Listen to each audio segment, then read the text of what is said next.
So, schön, dass ihr eingeschaltet habt zu meinem nächsten Video. Es ist der W123er von KK-Skala, der jetzt hier auf der Schlachtbank Platz genommen hat. Leider ist dieses Modell stark verbastelt. Zum einen fehlen hier die Scheinwerfergläser, die großen runden. Die kleinen gelben sind gelb angelaufen, also ich glaube, die wurden extra gelb angemalt. Und dabei sind sie auch noch blind geworden. Stern fehlt, Windschutzscheibe ist Schrott, Spiegel fehlt. Was hat er noch? Ich glaube, unterm Boden, hier Auspuff ist auch irgendwas passiert. Ich habe keine Ahnung. Ja, warum hat er diese roten orangenen Punkte bekommen? Naja, Schrott ist er. Stoßstange vorne ist geklebt. Also der ist schon heftig verbastelt. Und ich glaube, das Modellauto freut sich gerade auf seinen Gnadenstoß. So. Guckt ihr euch mal die Windschutzscheibe an. Ja, auch solche Modellautos kommen bei mir auf den Schrottplatz. So. Jetzt mache ich erstmal alles ab, was so abgeht, bevor es dann ins Eingemachte geht. Guck mal hier, wie viel Kleber. Könnt ihr das sehen? Da. Die ganze Ecke ist voller Kleber.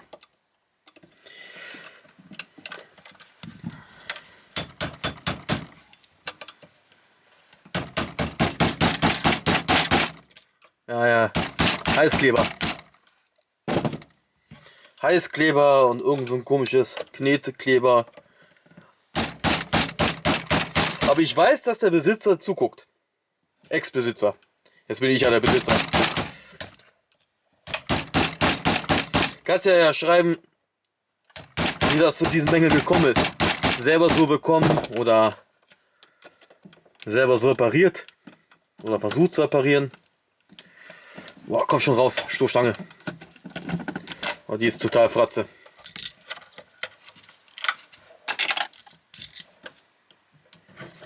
Oh, und sogar bemalt.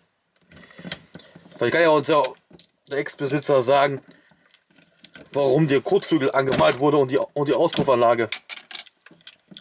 Hier, auch angemalt worden. Warum? Guck mal, wie viel Kleber. Und hier wurde sogar noch blau angemalt. Puh. Das würde ich echt mal gern wissen. Warum man eine Lippe blau anmalt. Vielleicht so lange in der Kälte gewesen, dass die Lippe blau anläuft. Ich habe keine Ahnung. Aber die Stoßstange hinten scheint nicht bearbeitet worden zu sein. Ja, das ist noch alles original. Unterboden ist Fratze, ey, den kann ich entsorgen.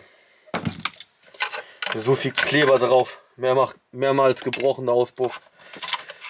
Oh Gott. Das war's für den Auspuff.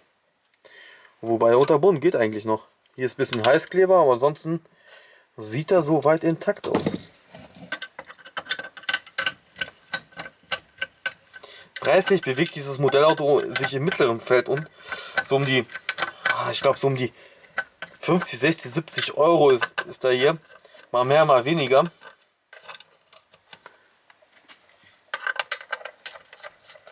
Ob der es wert ist, boah, schwer zu sagen, wenn man überlegt, man kriegt für ein paar Euro mehr ein richtig geiles No-Ref-Modell, dann ist dieses hier schon ein bisschen schwach auf der Brust.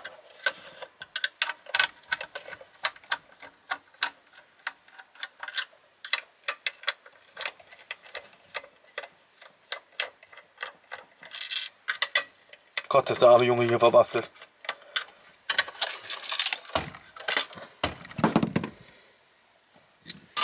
Viele fragen mich, sind die Ersatzteile mit dem anderen Hersteller kompatibel? Also einige Teile ja. Also einige Teile wie Antenne und so alles, die sind meistens kompatibel auch mit anderen Herstellern. Das heißt, man könnte den jetzt auf einen Revell draufschrauben. Die Antenne und so alles. Aber meistens passen die aber nicht. Das liegt daran, weil die Hersteller halt unterschiedlich messen, ne? Dann ist er schon mal ein bisschen größer oder kleiner. Aber schöne Felgen.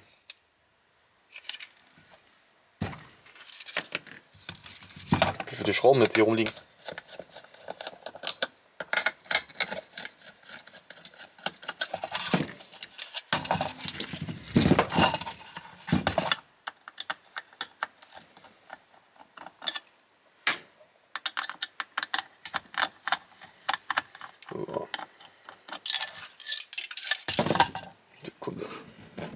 So ist besser. Dann seht ihr nicht die ganze Zeit meine Plauze.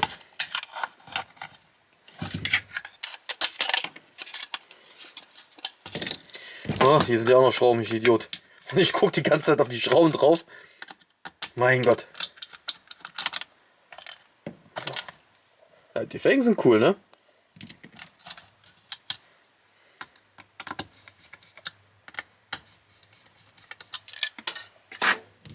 So. Jetzt geht's ins Eingemachte. Mal gucken, wie die Innenausstattung geworden ist. Wow, sogar Gurte drin. Hier, Gurte. Vorne und hinten. Armaturenbrett ist auch sehr schön geworden. Mercedes-Stern ist auch drauf. Tauchanzeige auch drauf. Warm, kalt, ist alles gut zu erkennen. Selbst der Warnblinklichtknopf haben sie angemalt. Oder hier Wurzelholz. Optik auch. Echt nicht schlecht. Das ist gut. So, die kaputte Windschutzscheibe raus.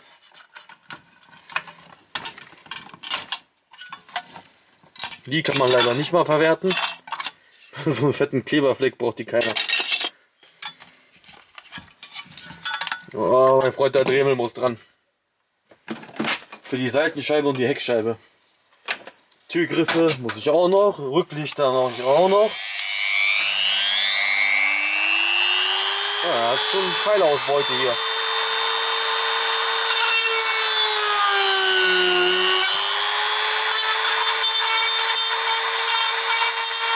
Da kommt schon.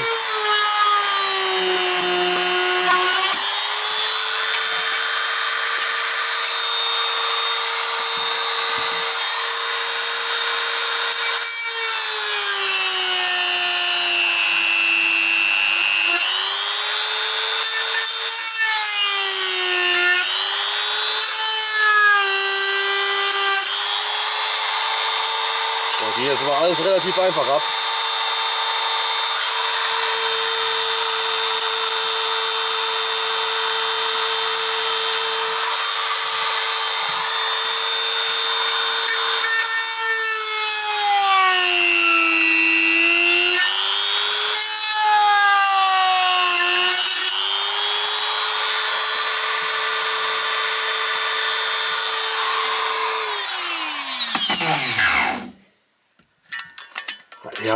Wie haben die das denn reinbekommen, ey? So.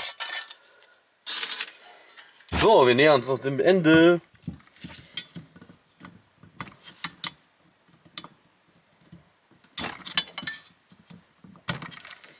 Ein Rücklicht.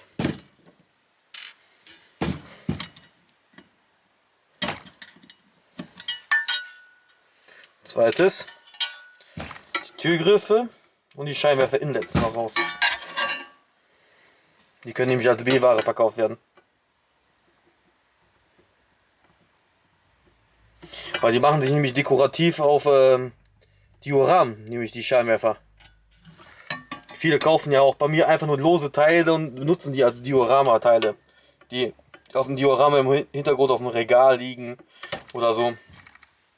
Man ja viele.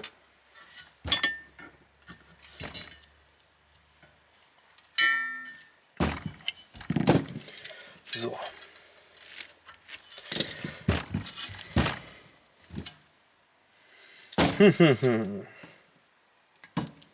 Und Blinker konnte ich retten. Yay.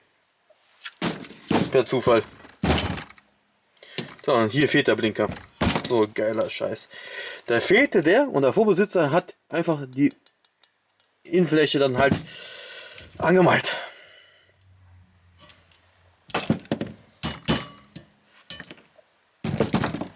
Seht ihr?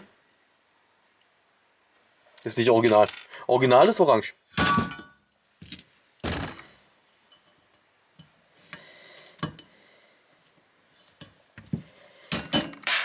Boah, Alter, ist das weggeflogen. So. Oh, meine Beine. Für mich wie so ein 100-Jähriger, ey. So, das war's. Der Mercedes W123er von KK ist Gott sei Dank eigentlich ziemlich erfolgreich zerlegt worden. Wenig Probleme gehabt, obwohl da viel geklebt wurde. Stoßstange, Gemetzel und so ein Scheiße, ey. Naja, an sich ist das Modellauto nicht schlecht. Für um die 50 Euro, 60, 70 Euro Man kriegt ja eigentlich schon schwer einen W123er. Ab und zu mal kriegt man einen von Revell, ne, in der Preisklasse, aber das ist auch eher selten. Normalerweise bewegen die sich auch so zwischen 70 und 100 Euro, die Revell. Die No-Ref-Modelle bewegen sich um die 100, wenn die mal im Angebot sind oder irgendeiner privat die verkauft, kriegt man die auch vielleicht mal für unter 100. Aber sonst, die 123er sind momentan noch teuer. iScala hat die auch, kostet auch in der gleichen Preisklasse, hat aber eine nicht so tolle Innenausstattung wie der da. So, das war's. Das war Modell Nummer 2. 2 kommen noch. Danke fürs Zugucken.